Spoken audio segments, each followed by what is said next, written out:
नमस्कार दोस्तों, मैं हूँ नेहा और आज मैं आपको रिंकू की दर्द भरी कहानी सुनाने जा रही हूँ, जिसे सुनकर आपकी आंखों में भी आंसू आ जाएंगे। आशा करती हूँ कि आपको ये कहानी ज़रूर पसंद आएगी। मेरा नाम रिंकू है। मैं बहुत ही गरीब परिवार से हूँ। मेरे पिताजी मजदूरी का काम करते थे। उनका नाम पंकज था और मेरी माँ घर का काम करती थी। उनका नाम सुलेखा था। मेरे पिताजी को शुरू से ही एक बेटा चाहिए था, क्योंकि वह चाहते थे कि उनका एक बेटा होगा तो उन्हें कमाकर खिलाएगा। लेकिन उनके घर बेटी यानी कि मैं पैदा हो गई, इसलिए मेरे पिताजी मुझे पसंद नहीं करते थे, क्योंकि उन्हें एक बेटा चाहिए था। लेकिन मैं पैदा हो गई, इसलिए जब मैं भी उनके सामने जाती तो मुझे गाली देने लगते। मेरा बचपन से ही पढ़ाई में मन नहीं लगता था और हमारे घर के हालात भी बहुत ख़राब थे। लेकिन मेरी माँ ने बिना किसी हिचकिचाहट के मुझे स्कूल में भर्ती करा दिया। हालांकि मैं पढ़ना नहीं चाहती थी, लेकिन उनके विनती को देखकर मैंने स्कूल जाना शुरू कर दिया। वहाँ अच्छा समय बीतता था, लेकिन मैं फेल होती गई। इसी तरह 2 साल एक ही क्लास में पढ़ी। मैंने किसी तरह रो रो कर मैट्रिक पूरी कर ली। इतनी पढ़ाई मेरे लिए काफ़ी हो चुकी थी। मैंने माँ से बोला कि माँ, अब मुझे नहीं पढ़ना है। तुम्हारी वजह से मैं पहले ही इतना पढ़ चुकी हूँ, पर अब मेरी हिम्मत जवाब दे चुकी है। मैं अब और नहीं पढ़ूंगी। अपनी ओर से फैसला सुनाकर मैं कमरे में जाने लगी, जब माँ के शब्दों ने मेरे पैर रोक लिए। वो बोली कि फिर तुम्हारे पिताजी तुम्हारी शादी कराना चाहते हैं। अगर वह तुम्हें अपनी आंखों के सामने देख लेंगे तो तुम्हें मार डालेंगे। इसलिए देखो, अगर तुम शादी करना चाहती हो तो अपनी पढ़ाई छोड़ दो। अम्मा की बातें मेरे लिए झटका साबित हुई, क्योंकि अब तक मैं सिर्फ गुड़ियों से ही खेलती आ रही थी और कौन मुझसे शादी करेगा, मैंने और जानना चाहा। तो माँ ने बोला कि पिंटू चाय वाले से। बस शायद ये बात मेरे और पापा के बीच में नफरत वाली साबित हुई और मैं अंदर जाकर पलंग पर उल्टा लेटकर रोने लगी। मुझे उस बूढ़े आदमी से शादी करने का दुख नहीं हो रहा था, जिसकी पहले से ही 2 पत्नियां थी। लेकिन मुझे इस बात का दुख था कि इतने सालों के बाद भी मैं अपने पिता के दिल में जगह नहीं बना पाई थी। इकलौती संतान होने के बावजूद उनका दिल मेरे लिए थोड़ा भी नरम नहीं हुआ। खैर, सारी रात मैं ऐसे ही लेटे लेटे सो गई। मैं जानती थी कि माँ झूठ नहीं बोलती है। एक वही है जो कि मेरी परवाह करती है, तो मैं क्यों अपने पिता के फैसलों पर अपना जीवन व्यतीत करूं। सही फैसला मेरे लिए मेरी माँ भी ले सकती है। बस यही सोचते हुए अगले दिन मैंने माँ से आगे पढ़ने के लिए हाँ कह दिया। मेरी बातें सुनकर माँ की आंखों में आंसू भर आए और उन्होंने मुझे बहुत देर तक गले से लगाया और प्यार करती रही। आखिर में वो भी बेबस थी। मेरे लिए वो भला और क्या ही कर सकती थी। तो अब जब कॉलेज में दाखिले की समस्या खड़ी हुई तो उसके लिए तो पैसे की जरूरत थी। माँ ने अपनी अंगूठी बेचने का फैसला किया। फिर अगले ही दिन वह अपनी अंगूठी निकाल रही थी और गौर से देख रही थी कि उतने में नीतू आंटी आ गई। वह हमारे पड़ोस में रहती थी और पेशे से नर्स थे। उन्होंने माँ से बोला कि क्या हुआ सुलेखा, चिंता में लग रही हो, वैसे क्या चल रहा है? हाँ, मुझे चिंता हो रही है। रिंकू को कॉलेज में दाखिला लेना है, इसलिए मैं अंगूठी बेचने के बारे में सोच रही हूँ। माँ ने अंगूठी को वापस डिब्बे में रखते हुए कहा। तभी नीतू आंटी बोली कि सुलेखा, तू ऐसा कर, नर्सिंग में रिंकू का दाखिला करा दे। उसका प्रवेश भी निःशुल्क होगा और उसे हर साल स्कॉलरशिप भी मिलेगी और फिर नर्स बनने के बाद नौकरी भी सरकारी हो जाएगी। ये सुनकर माँ की आंखें छलक उठी। उसी समय माँ ने मुझे परमिशन दी और नीतू आंटी के साथ मुझे नर्सिंग में एडमिशन कराने के लिए भेज दिया। नीतू आंटी भी बहुत अच्छी थी। वो तुरंत अपने साथ ले गई। जब हम शाम को वापस आए तो मेरा दाखिला नर्सिंग स्कूल में हो चुका था।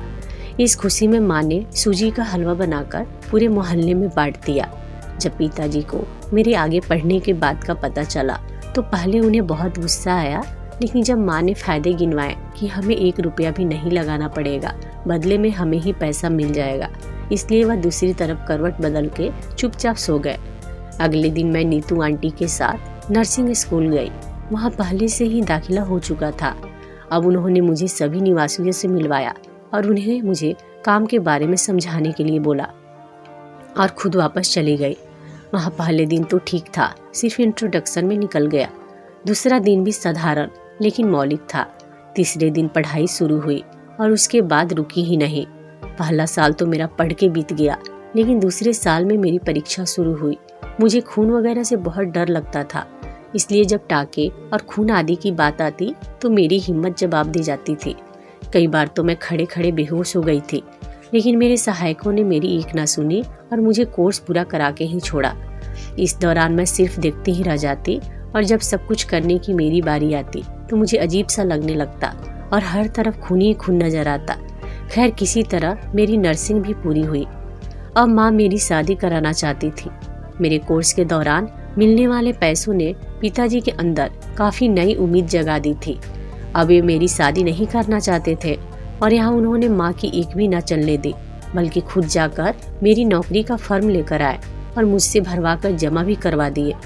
मैं खुद भी अभी शादी नहीं करना चाहती थी।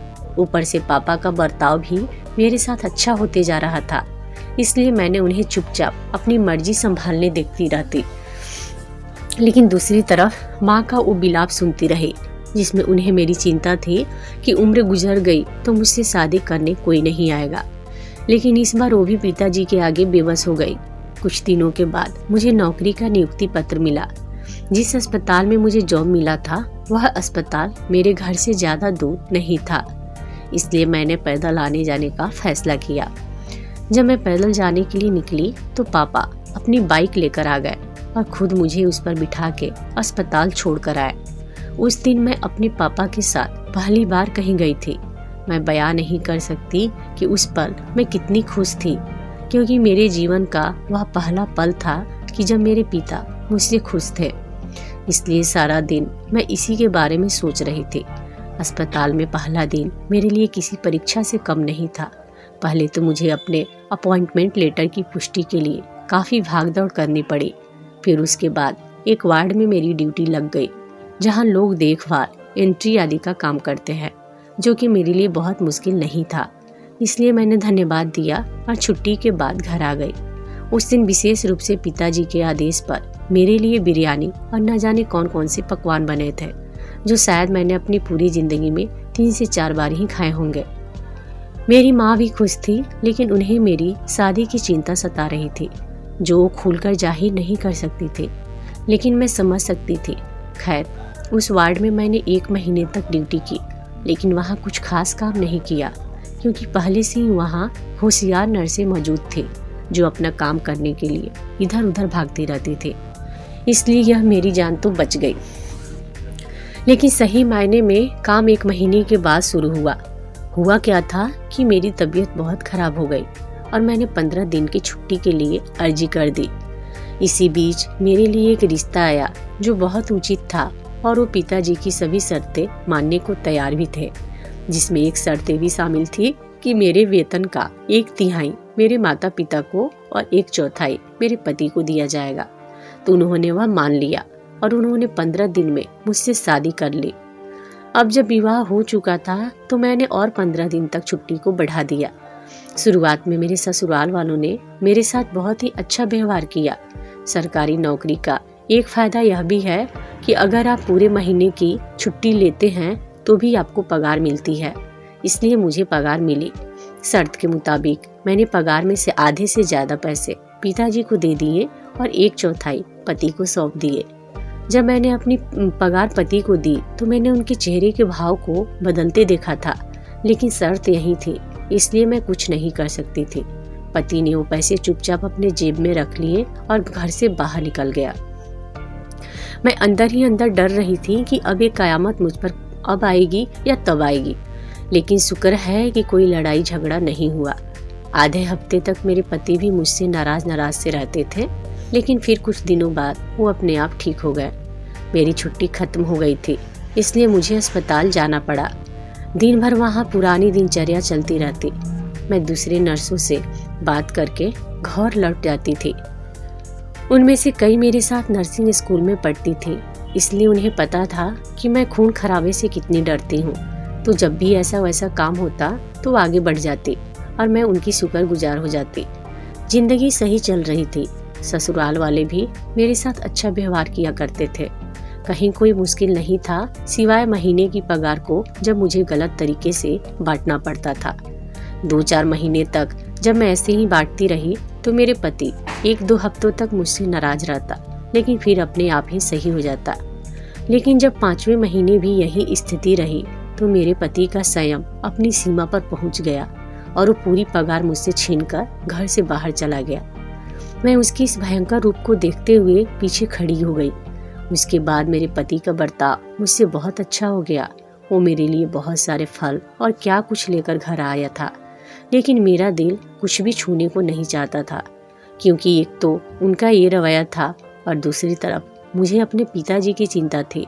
जाने कितने सालों बाद उन्होंने मुझसे पिताजी का प्यार दिया था, लेकिन अब मैं अपने पति के इस जिद की वजह से वो रिश्ता खोने वाली थी।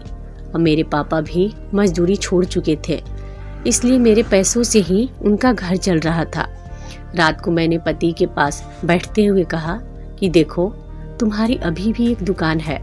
मेरे आने से पहले तुम्हारा सारा खर्चा तो वहीं से चलता था ना, लेकिन पापा अब बूढ़े हो गए हैं, वे मजदूरी नहीं कर सकते हैं, और तो और उनकी और कोई औलाद भी नहीं है जो उन्हें कमाकर खिला सके। आप अपने शर्त पे कायम रहिए ना। तो मेरे पति बोले कि तुम्हारे पिताजी लालची हैं, बेटी की शादी करने के बाद भी तनख्वाह अपनी मुट्ठी में रखना चाहता है। किसी लड़की की शादी करके उसकी तनख्वाह उसके परिवार को देने के बारे में मैंने आज तक नहीं सुना है। मेरे पति ने तिरस्कार भरे स्वर में कहा, लेकिन आपको अपनी बात पर कायम तो रहना चाहिए ना। अगर अभी आपने ये सारे पैसे रख लिए तो पापा क्या सोचेंगे। मेरी यह कहने की देर थी कि मेरे पति को अचानक गुस्सा आ गया और बोले कि तुम्हें कोई ऐसे हीरे नहीं लगे थे, तुम अच्छी कमाई करती थी इसलिए शादी की है तुमसे। शायद तुम्हें खुश भी रखता अगर तुम्हारा बूढ़ा बाप ये पगार अपने नाम पर लेके लालच न किया होता। अब अगर तुम्हें मेरे साथ रहना है तो तुम इस घर से बाहर नहीं जाओगी और ना ही एक फूटी कौड़ी भी अपने बाप के हाथ पर रखोगी, समझ गई। इतना कहकर मेरे पति घर से बाहर चले गए और मैं रात भर रोती रही और सिसकती रही। मैं समझ नहीं पा रही थी कि आखिर क्यों है मेरी जिंदगी इतनी मुश्किल। हर कोई मुझसे नफरत क्यों करता है। मेरे जीवन में आने वाले पुरुष मुझसे प्यार क्यों नहीं कर सकते। पहले जीवन भर मेरे पिता मेरा अपमान करते थे और अब मेरे पति भी मेरा अपमान कर रहे हैं, वो भी मुझको नकार रहे हैं।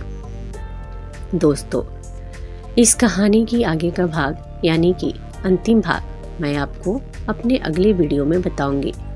इसलिए अगर आपने अभी तक मेरे इस चैनल को सब्सक्राइब नहीं किया है तो मेरे चैनल को सब्सक्राइब करके घंटी के बटन को जरूर दबाइएगा, ताकि जब भी मैं इस कहानी का अंतिम भाग की वीडियो अपलोड करूंगी तो उसका नोटिफिकेशन मिलेगा आपको सबसे पहले। इस वीडियो को देखने के लिए आपका बहुत बहुत धन्यवाद।